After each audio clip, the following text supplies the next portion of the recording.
बिस्मिल्लाहिर्रहमानिर्रहीम। अस्सलामु अलैकुम वरहमतुल्लाहि वबरकातुहू। आज बहुत ज़्यादा गदों के बाद मेरी मुलाकात इमरान खान साहब के साथ हुई। हम सेशन कोर्ट में गए, वहाँ से परमिशन मिली, फिर नहीं मुलाकात करने दी गई। हम कंटेम्प्ट ऑफ कोर्ट में गए, फिर उसके बाद हाई कोर्ट में गए और हाई कोर्ट के आर्डर पर फिर हमारी मुलाकात की परमिशन हुई। मैं आज खान साहब से मिला मुद्दतों बाद, क्योंकि पहले अक्सर और बेशतर जब जाते थे मुलाकात हो जाती थी, लेकिन खान साहब पहले से ज़्यादा भी इस वक्त वो ताकतवर है, पहले से ज़्यादा है। वो अपने अफकार, नज़रियात और राह पर वो डटा हुआ है, उन पर ईमान और बावर यकीन रखता है। पहले से ज़्यादा खुदा पर ईमान में इजाफ़ा हुआ है, अल्लाह पर तवक्कुल बढ़ा है, हिम्मत बढ़ी है, शुजाअत बढ़ी है, बहादुरी बढ़ी है और उम्मीद भी बढ़ी है। वो इस जदोजहद को आज़ादी की जदोजहद कहते हैं।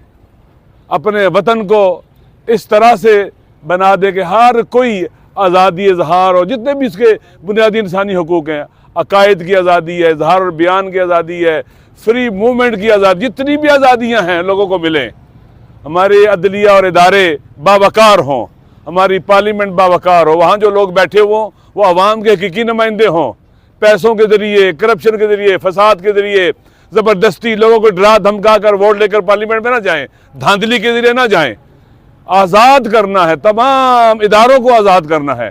और ये जंग आज़ादी की जंग है, वतन की आज़ादी की। वतन को उसका वो जो मकाम दुनिया के अक़वाम और ममालिक में होना चाहिए, उस मकाम तक पहुँचाने के लिए तो बहुत वो पुरुमीद भी है माशाअल्लाह। उन्हें जो कुछ भी अच्छे हथकंडे इख्तियार किए जा रहे हैं उनके खिलाफ, और कोशिश की जा रही है कि उनको डरा दें, धमका दें, परेशान करें। वो उन्हें परेशान होने वाले नहीं हैं, बल्कि परेशान करने वाले खुद परेशान हो रहे हैं। वो गोलियां उनको मारी गई, वो नहीं डरे। जेल में लाया गया, नहीं डरे, और कहते थे कि 2 दिन भी जेल में नहीं गुजार सकेगा। वो बहादुर इंसान है, खुदा पर मजबूत ईमान रखता है, अल्लाह पर तवक्कुल रखता है।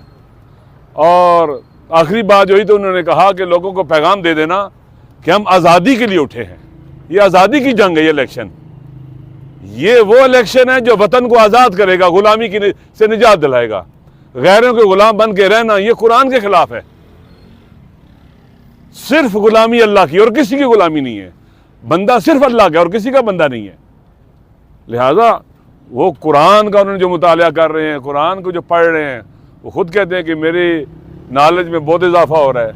तो इंसान जब जेल में जाता है तो वो सीखता है। कहते हैं मुझे अल्लाह ने तौफीक दी है सोचने की, फिक्र करने की, मुताला करने की, पढ़ने की। ज़िंदगी इतनी हंगामा खेज थी कि पढ़ने का मौका नहीं मिलता था, मुताला करने का मौका नहीं मिलता था जितना चाहिए था।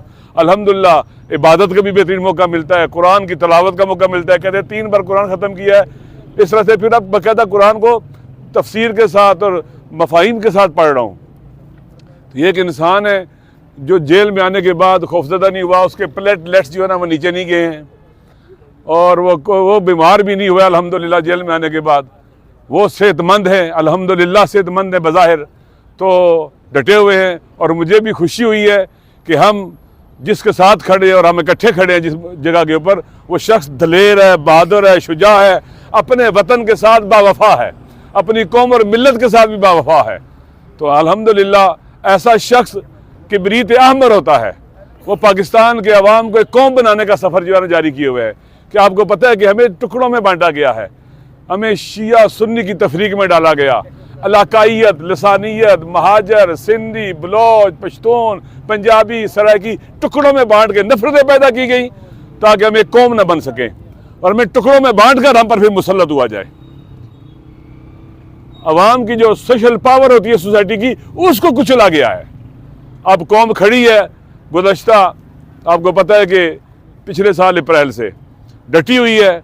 जितना जुल्म होता है, जितनी ज्यादती होती है, जितने अच्छे हथकंडे इख्तियार किए जाते हैं, इतने ही पावर का मिस यूज़ करने वाले नंगे हो रहे हैं, और उतना ही खान साहब की पॉपुलरिटी में इजाफा हो रहा है लोगों के अंदर। वो पार्टी से भी बालातर है, लोग उससे मोहब्बत करते हैं। अल्लाह ने भी कहा है कि जो लोग अल्लाह पर ईमान लाए और अमाल साले अंजाम दिए, अल्लाह लोगों के दिलों में उनकी मवद्दत को पैदा कर देता है, जो कि हमें किसी की गुलामी कबूल नहीं है।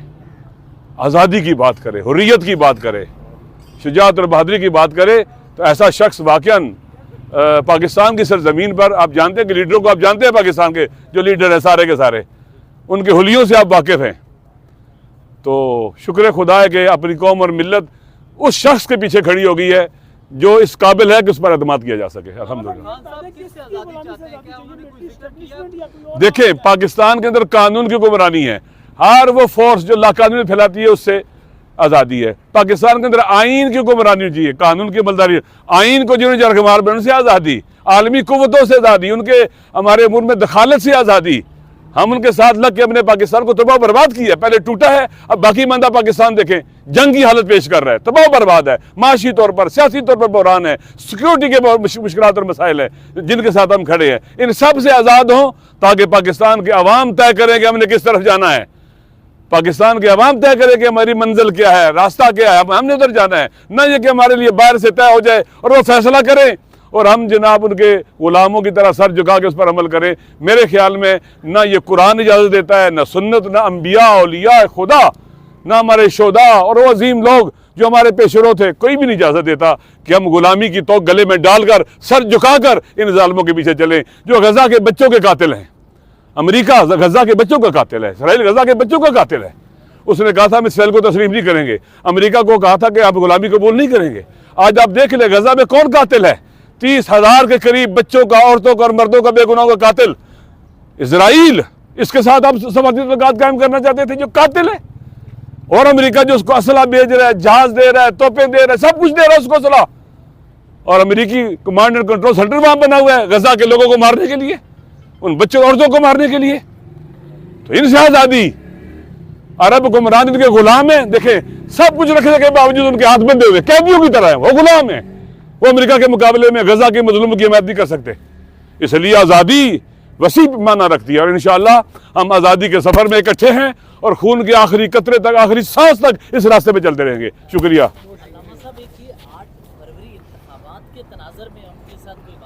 देखें, कहा यह इंतखाब आज़ादी के लिए, ये इंतखाब आज़ादी की जद्दोजहद का हिस्सा है। लिहाजा इस इंतखाबात में भरपूर शिरकत करनी है, नहीं डरना है, वोट डालना है।